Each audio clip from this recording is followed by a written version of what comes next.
Let us introduce this module by discussing about India and its diversity.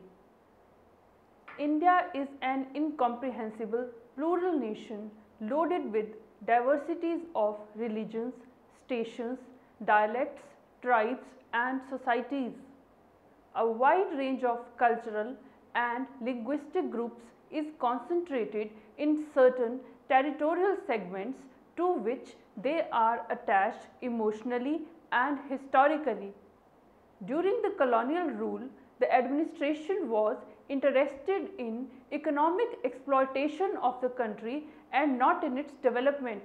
It empowered different divisions based upon religion, region, caste and language. They did not pursue any plan or strategy for a balanced development of the country. This resulted in regional imbalances and group identities. Subsequently, the independent India saw rise of evils like regionalism, language and separatism. Further, we shall read about the background, causes and nature of these phenomena and possible ways out to check them. All these are related and interconnected.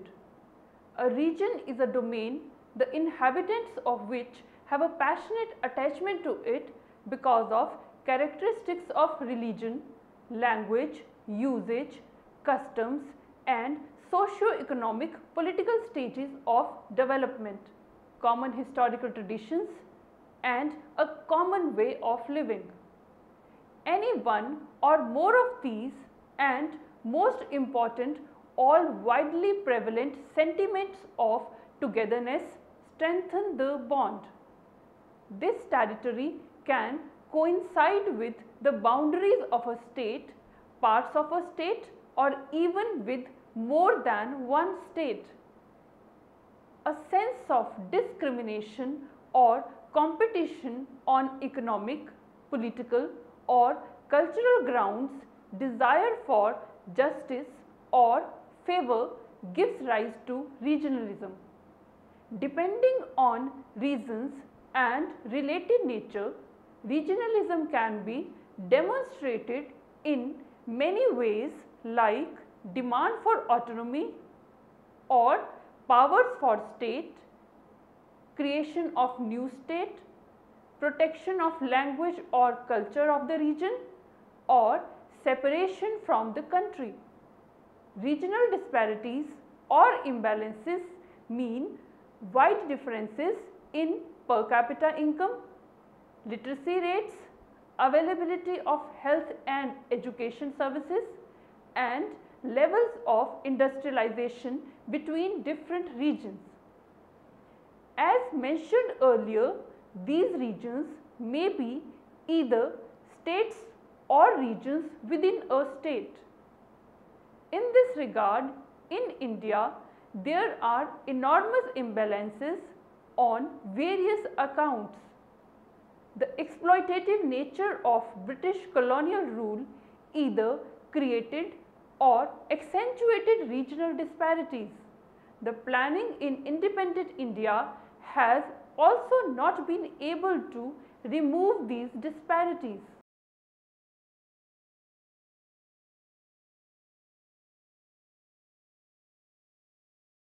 After studying this module, you shall be able to know about the current scenario of the imbalances in India, the reasons why these imbalances still exist, the increasing trend of the regional disparity in India, and the creation of new states can be attributed to regional imbalances, the reason behind the demand for the creation of new states. Let us now look into the history and background. The British colonial administration was primarily interested in selling their products in Indian markets and taking away raw materials from here. In some cases, they were also interested in establishing some industries to invest their surplus capital and use cheap labor. Keeping these needs in view, they introduced the zamindari system in some regions to get maximum land revenue. In some regions, they favored peasant proprietary system and improvement of agriculture to create markets for their products. In agriculture, they came up with significant variations both in production relations and level of production in different states and regions. The method of urbanization was based on the strategy of exporting primary products and importing finished goods. This laid the foundation for the emergence of port towns as the major centers of urban industrial activities.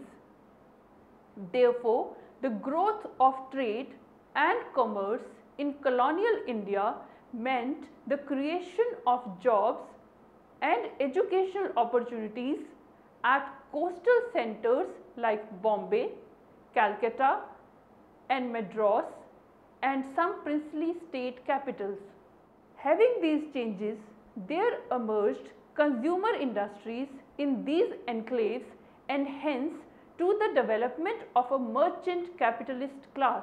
Such development gave these regions a head start over others where the vast tracts of agriculture had lost their traditional handicrafts and other small scale non-agricultural activities in view of competition from the high technology associated with the modern processes of industrialization.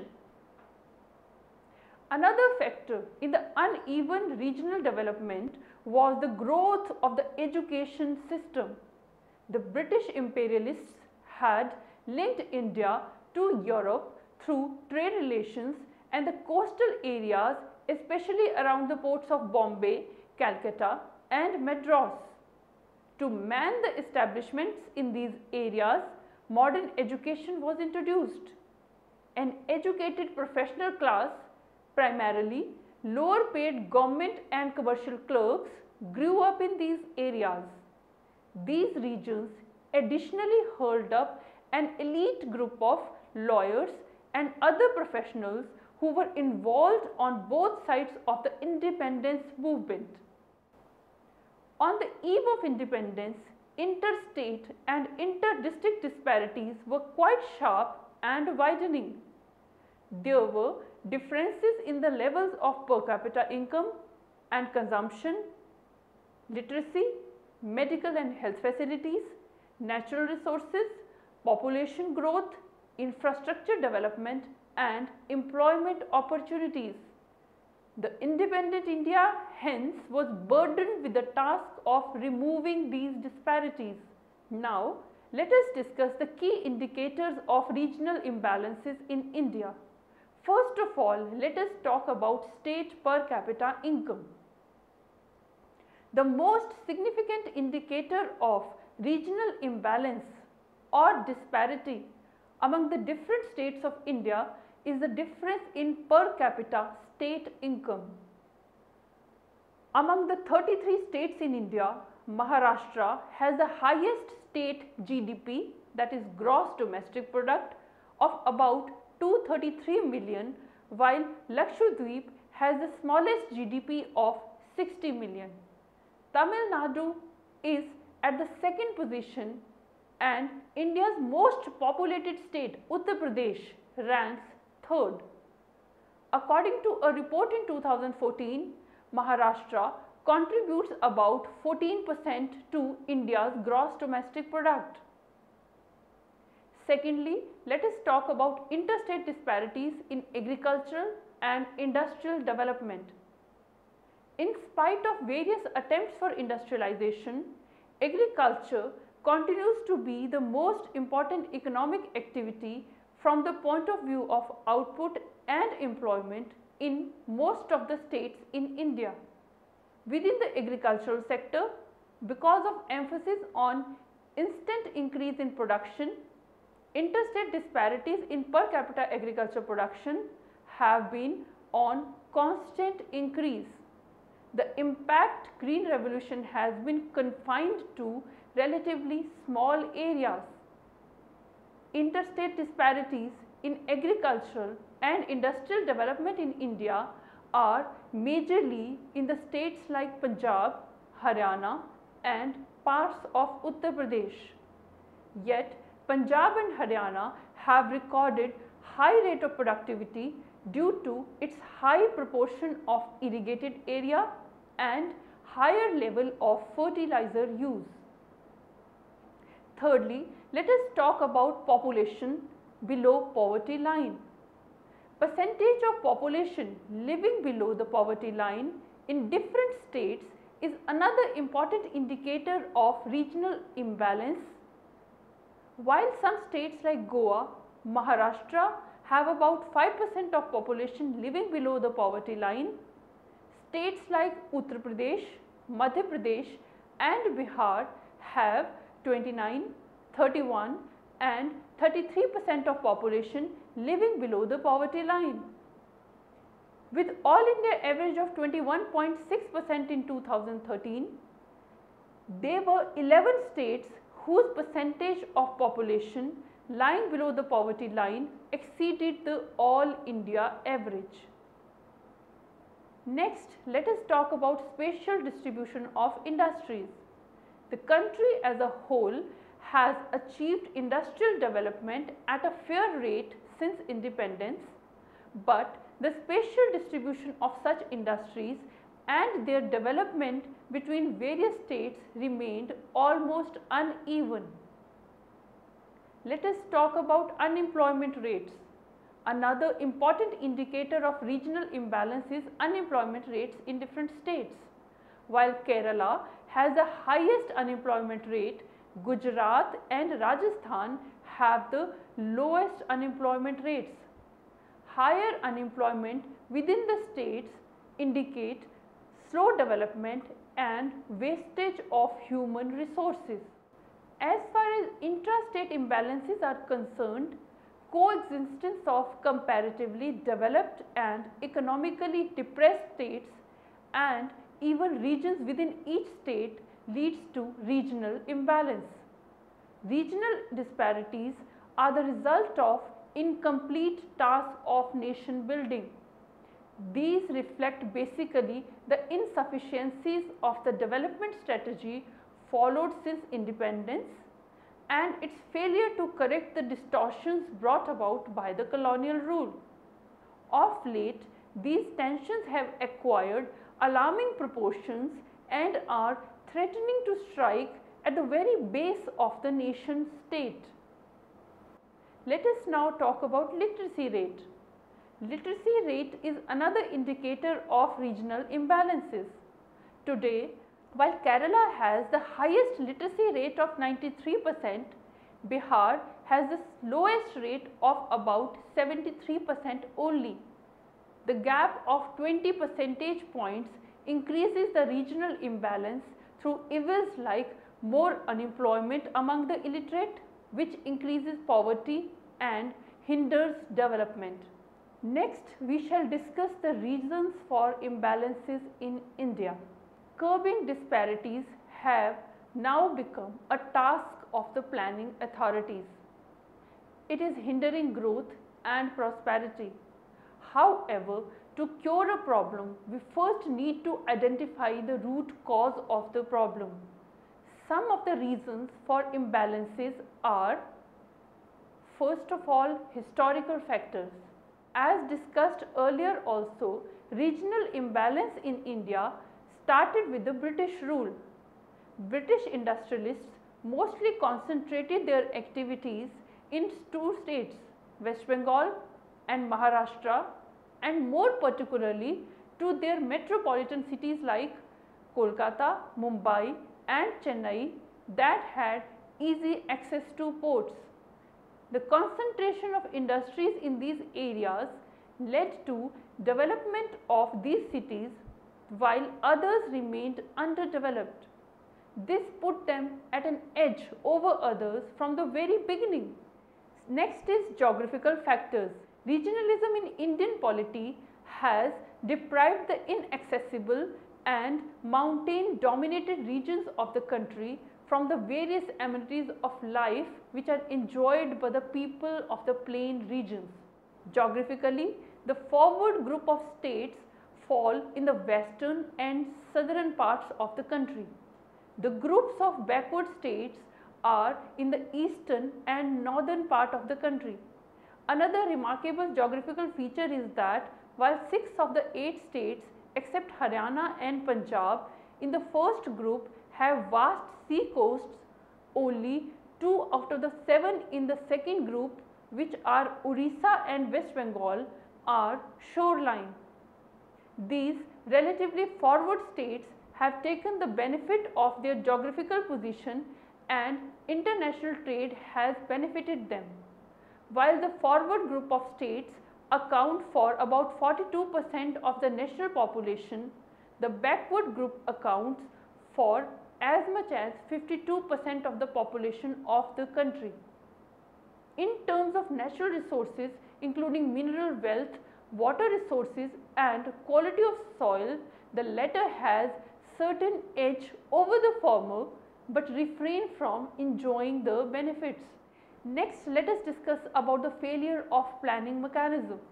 Although balanced growth has been accepted as one of the major objectives of economic planning in India, since the second plan onwards, it did not make such headway in achieving this object. On the other hand, the backward states like Bihar, Assam, Orissa, Uttar Pradesh and Rajasthan have been receiving the smallest allocation of per capita plan outlay in almost all the plans. Due to such divergent trend, imbalance between the different states in India has been uninterruptedly widening in spite of framing achievement of regional balance as one of the important objectives of economic planning in the country. Next, let us talk about infrastructure. Another reason for imbalance is lack of infrastructure in many states and cities. Cities like Mumbai, Bangalore, Delhi, Chennai and Hyderabad are regions which have basic infrastructure such as power, water, roads and airports and ports. The better infrastructure has led to the concentration of Indian as well as foreign investment in these cities only. These cities have now become the commercial hub that has further increased the income and growth of these cities. However, there are many cities that lack basic infrastructure, due to which they have attracted low investment that have further hindered the progressivity of these cities. Next, let us discuss financial sector's focus on market oriented areas. Financial sector reforms have led to a booming stock market that has helped large firms finance their expansion easily. However, small and medium enterprises,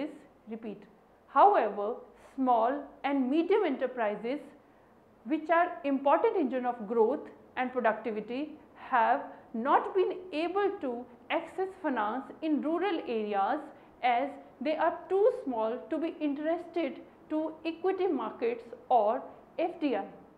Next, let us discuss the political factors which are responsible for regional imbalances.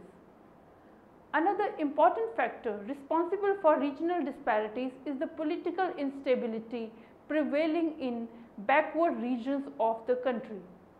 Political instability in the form of unstable government, extremist violence, law and order problems, etc. have been obstructing regional flow of investment into the backward regions beside states. Next, let us discuss the policy actions. Indian leaders recognize the need to eradicate and remove the policies set. The Constitution of India has made it mandatory for the government at the center to appoint a finance commission once at least in every 5 years. It was set to examine the problems arising out of the gaps between the needs for expenditure and the availability of revenue and other such matters.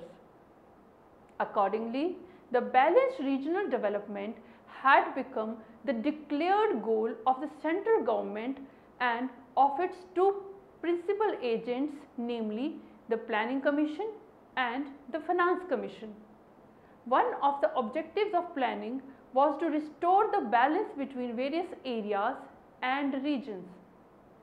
However, these institutions were to work within overall socio-economic infrastructure of the country and the developing political process. As it has already been discussed that because of the strategic position of the ruling class and adopted model of development right from the beginning by them, the developments have been drifting away from the desired goals. Moreover, to begin with, planning was primarily restricted to the national level. Hardly any attention was paid to the problem of regional disparities, and the few measures that were taken were adopted to deal with specific problems faced by certain areas having natural calamities. Therefore, the problem of regional development in a national context did not get adequate attention of the policy makers. Some of the already developed regions enjoyed the privilege to develop further at the cost of the backward regions that continued to stagnate. The third five-year plan devoted some attention to the problem of regional disparities. Some efforts were made to identify the backward regions. Fourth plan onwards, planners have increasingly emphasized this objective. Deliberate policy measures are being taken to improve the levels of living of the people in regions which are identified as backward. However, in practice, in spite of the increasing awareness of these aspects, very little has been achieved. Even though India's Planning Commission has identified industrially backward regions, no such attempt has yet been made in regard to the regions that can be deemed to be backward from the point of view of overall economic development. Actually, the main focus of the regional policy during the Indian plans has been on the dispersal of industry among the different regions of India. In spite of various attempts for industrialization, agriculture continues to be the most important economic activity from the point of view of output and employment in most of the states in India. And within the agriculture sector, because of the emphasis on immediate increase in production, interstate disparities in per capita agriculture production have been on the increase. It is a well-known fact that in agricultural development policy, the Green Revolution and its impact has been confined to relatively small areas. Thus, the disparities in socio-economic conditions of the people have been increasing both within and between regions of the country. Now, moving on to discuss the imbalances and regionalism. Existence and continuation of regional inequalities both among states and within states create the feeling of neglect, deprivation and of discrimination. In a country that is multi-ethnic and religious, with groups concentrated in states or regions, these disparities also become cause of social conflicts leading to political and administrative problems. In any case, regional imbalances are a major cause of regionalism in India in many ways. The movement for creation of separate states like Jharkhand area of Bihar and West Bengal, Uttaranchal and Chhattisgarh in Uttar Pradesh and Madhya Pradesh were because of underdevelopment of these regions in these states and a feeling of deprivation and exploitation among people. These areas were constituted as separate states in 2001. Similar movements are going on in Telangana region of Andhra Pradesh, Vidarbha region of Maharashtra and Darjeeling region of West Bengal. Apart from sense of deprivation in the neglected states or regions, there also are grievances due to sectoral imbalances in states like lack of industrial development along with agricultural development. Due to this, on one hand, there are pockets of developed and underdeveloped areas, particularly in rural areas of developed states. On the other hand, this leads to sectoral conflicts. Both these are encouraging regionalism in developed states. For example, in areas where green revolution was introduced and has been successful, the new rich farmer class has become economically and politically important. They are now interested in perpetuating the concessions and facilities which were given to them. In spite of agriculture having become quite profitable, they want subsidies to continue and income not to be taxed. These rich farmers in such states provide major social basis of regional parties. Let us now summarize the discussion that we had about the regional imbalances. Regional imbalance is a major economic issue in India. Had all the regions of the country reaped the benefit of economic growth equally, the demand for new states and other regional conflicts might have been non-existent here. Hence, a big thrust for inclusive growth has remained a cherished goal of our policy planners. Some recommendations or remedies for reduction of interstate disparities are: first of all, it is the duty of the government to establish various committees who should monitor the administration of institutions. Secondly, government should make finance easily available in rural areas. Thirdly, government should make focus on less irrigated states as compared to more irrigated states to make balance of agriculture everywhere. Fourthly, industries should be located in less developed states like Bihar, Uttar Pradesh and Madhya Pradesh. Regional imbalance poses stress and threat to the goal of inclusive growth and reduction of poverty.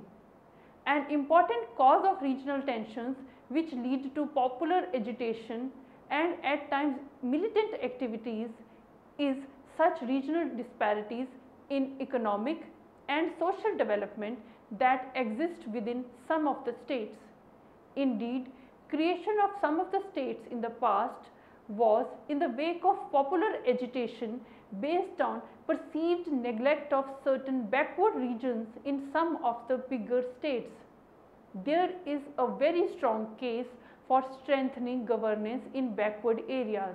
Towards this end, it is necessary that local bodies in backward areas are empowered and strengthened.